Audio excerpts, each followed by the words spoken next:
everybody, welcome back to my channel. Thank you all for tuning in. So, this episode is called Reimagining GN'R Lies. We're going to reimagine this album right here, the second studio release from Guns N' Roses, if you can call it that. The first half of this album is just the EP Live Like a Suicide, and then the second half is just some acoustic songs. You've got the great single Patience, and then you've got, in my opinion, some filler tracks, including a remake of You're Crazy. So this is an album that had the task of following up the massively successful and iconic Appetite for Destruction, and this one just feels like a cash grab. My inspiration from this actually came from watching a video by the hair metal guru, which, if I think to do it, I will link the video in the description below so you can check it out. He had a discussion on his channel about, is Guns N' Roses catalog kind of disappointing for how iconic they're usually thought of being, and they kind of discussed what the Guns N' Roses catalog is like other than Appetite for Destruction. So that kind of got me thinking, like, many people slag Diver Down from Van Halen because it's got so many cover tunes and some filler tracks, like your couple instrumentals, and it's got like Happy Trails and stuff. But what if Guns N' Roses would have actually taken that approach with GN'R Lies and thrown together some originals and some cover songs, and maybe had a more cohesive feeling release, something that could actually stand up to Appetite? Now, I don't think anybody in their right mind is going to think that this album I've put together here is better than Appetite for Destruction. Even I don't think that, but I think this is something that could follow up Appetite respectably. So let's get into my reimagined GN'R Lies, starting off with Reckless Life, just like the actual album, but can we please get a studio version of it? There is a studio version on, it's from the 86 Sound City sessions. They have some studio versions of these GN'R Live tracks. They're awesome. Like, Reckless Life it's fast, it's in your face. I kind of like it better than the version on here, and I love this version. So could you imagine if we got a recording in 1988 of Reckless Life? Maybe it doesn't have to be too far off the 86 recording of it, just something that is maybe produced up a little bit, just sounds a little bit better, but maintains that speed and that raw energy that you love. Just something with a little bit better sound quality would have been a perfect way to kick off the follow-up to Appetite for Destruction, because it is a great song and I love it. Next up, Nice Boys, not changing that either. Another great song, In Your Face. Again, I like the 86 sound session version of it. I also like the live version of it, but let's just get a studio version that has that energy but is just a little bit better sound quality. I think it would be fantastic. They got two great tracks right there for a 1-2 punch on GN'R Lies, but let's get a studio version of them. All right, next up, I'm gonna change it up a little bit here. Let's get a studio version of the Aerosmith cover for Mama Kin. I actually really like Guns N' Roses doing this cover. I think they do it well. I think Axl's voice fits the song better than maybe you would think it does.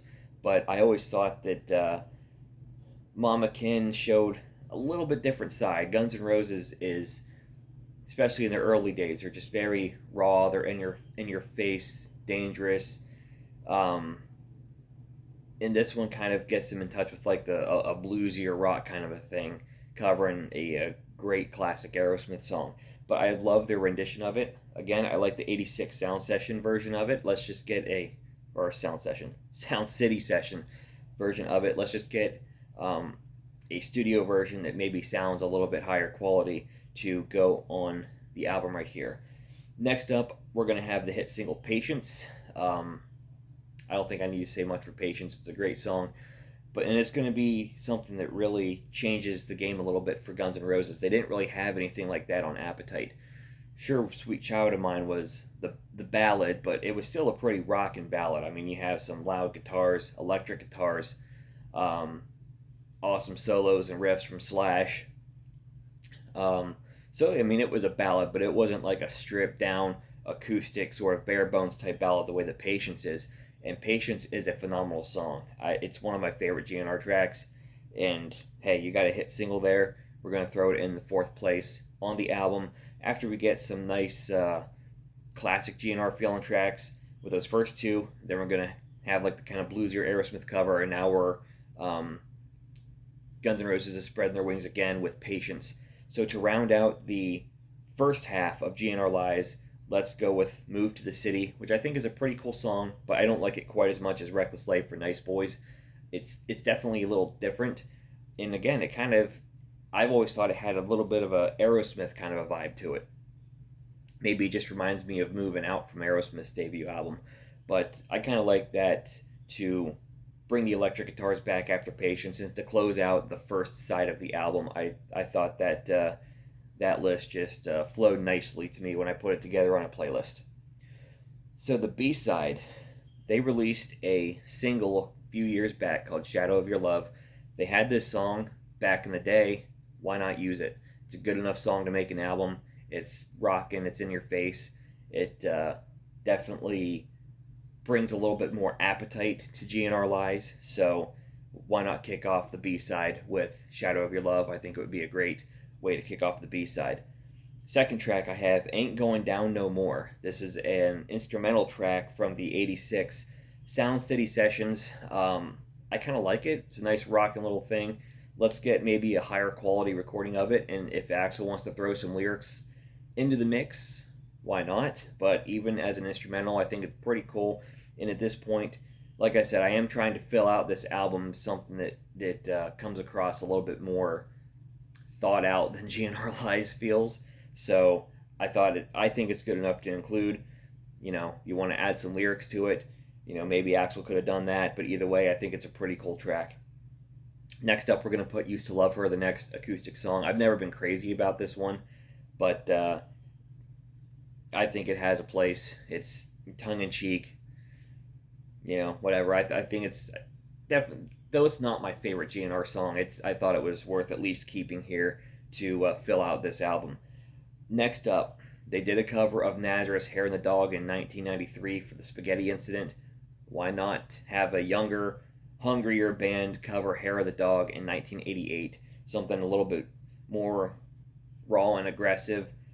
And I like the Spaghetti Incident version of Hair of the Dog, but I think having a 5 year younger band who is still kind of raw and not necessarily imploding at the time might have made for an even better cover of Hair of the Dog. But I think it's another song that just works well for Guns N' Roses.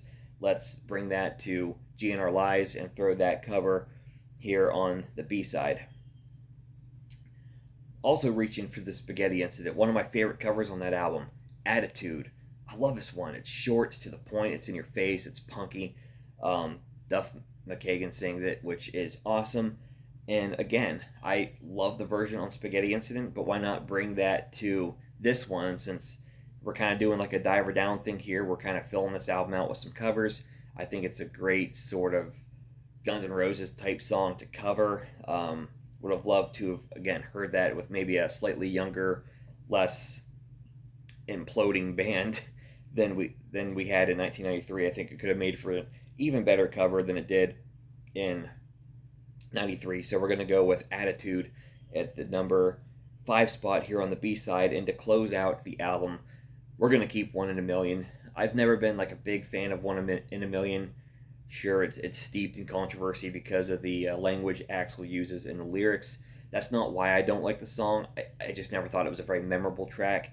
But again, I'm just trying to kind of fill this thing out. These are songs that they obviously had, or you know, had at their disposal, I guess, to put on this album. And like I said, I don't think One in a Million is like so bad that I can't listen to it. If it wasn't for the fact that it's so known for being controversial, honestly, I would kind of forget about it. I generally tend to forget how the song even goes sometimes, but I'm going to keep it. I'm going to include it. We're going to put it on the end of the album to close things out here. So there you have my revamped version, my reimagined version of GNR Lies. To recap us real quick, we have Reckless Life, Nice Boys, Mama Kin, Patience, Move to the City, B-side, we have Shadow of Your Love, Ain't Going Down No More, Used to Love Her, Hair of the Dog, Attitude, and One in a Million to close things out. So, um, I also, to kind of go on this topic, a long time ago, I did a video where I trimmed the fat on both Use Your Illusion 1 and Use Your Illusion 2. I just rewatched that video to remind myself of how I made those albums, and I'm going to link that to this video as well, so you can check that out if you're interested, because I'm going to stick with that. I actually still kind of like what I did there. So that would be sort of my reimagined Guns N' Roses catalog, if you will. And I think it would give them some more strong, superb, cohesive albums to their catalog, as opposed to Appetite for Destruction. And then you have like GN'R Lies, which just kind of feels thrown together. Use Your Illusions 1 and 2, which I love them both, but they really feel more like just a big collection of songs than thought out albums to me.